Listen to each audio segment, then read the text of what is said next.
Então aqui é o professor Rodolfo e temos aqui mais uma questão de concurso, dessa vez o concurso para o cargo de analista legislativo, engenheiro civil da Câmara dos Deputados, que foi elaborado pelo CESP em 2003. Diz aí, a figura anterior apresenta um pórtico plano rígido, submetido aos carregamentos indicados pelas setas. Desprezando o peso próprio do pórtico, julgue os seguintes itens. 111. A componente horizontal da reação no apoio A independe da sobrecarga uniformemente distribuída Q. Então, no ponto B eu tenho uma reação vertical VB, já que eu tenho um apoio do primeiro gênero, e no ponto A eu tenho duas reações. Reação vertical VA e reação horizontal HA, já que eu tenho um apoio do segundo.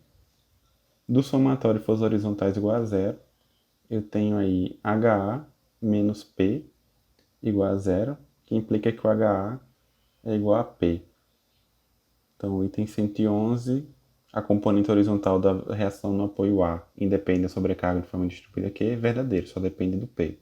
112. Para as condições geométricas de carregamento apresentadas, a tensão na fibra externa da peça no ponto D deve ser sempre de compressão. Vamos calcular aqui as outras reações. Somatoriamente em A igual a zero,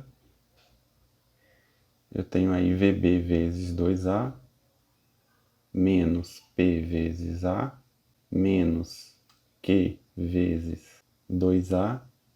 Isso aqui é uma força resultante, vai estar aplicada no meio do vão, então vezes A igual a zero. Posso eliminar o A aqui de cada um deles, que implica aí que o VB vai ser igual a P sobre 2 mais Q vezes A. O VB foi positivo, então indica que ele realmente é para cima. E aí, se ele é para cima, eu tenho que a tensão normal fornecida pela reação VB vai ser de compressão naquele ponto D. Seria igual a I menos VB dividido por A. Então o item 112 é verdadeiro, realmente é de compressão. Vale destacar que o momento no ponto D vai ser igual a zero, então só quem fornece tensão realmente é o VB, que fornece tensão normal, devido ao esforço normal. 113. Dependendo dos valores de A, Q e P, o valor da componente vertical da reação no apoio A pode ser nulo. Complicado isso aqui, né? Mas vamos lá. Do somatório de forças verticais igual a zero, nós temos aqui VA menos Q vezes 2A mais VB igual a zero. Vou colocar logo o valor do VB, mais P sobre 2 mais Q vezes A igual a zero.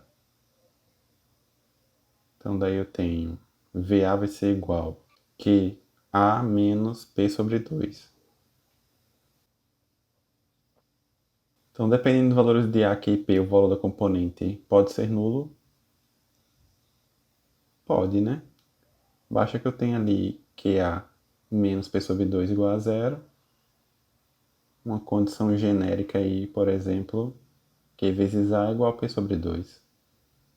Obedecida essa condição, o A pode ser nulo, o VA.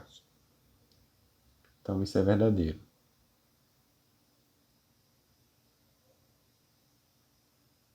Essa questão ainda tem mais dois itens associados, que são os itens 114 e 115. O 114 diz o seguinte: independente dos valores de A, Q e P, o momento fletor na seção transversal na peça no momento C nunca é nulo. Vamos relembrar aqui os valores que a gente encontrou das reações. O VA foi QA menos P sobre 2. Daí a gente pode calcular o momento em C, que vai ser Q vezes A menos P sobre 2, vezes A. Estranho, né? Qual é a cota de C, né?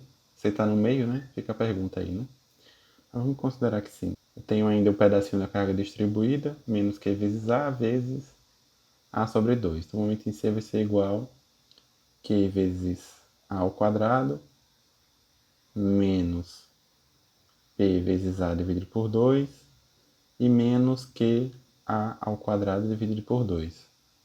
Que implica aí que o momento em C vai ser igual a QA ao quadrado sobre 2 menos PA sobre 2.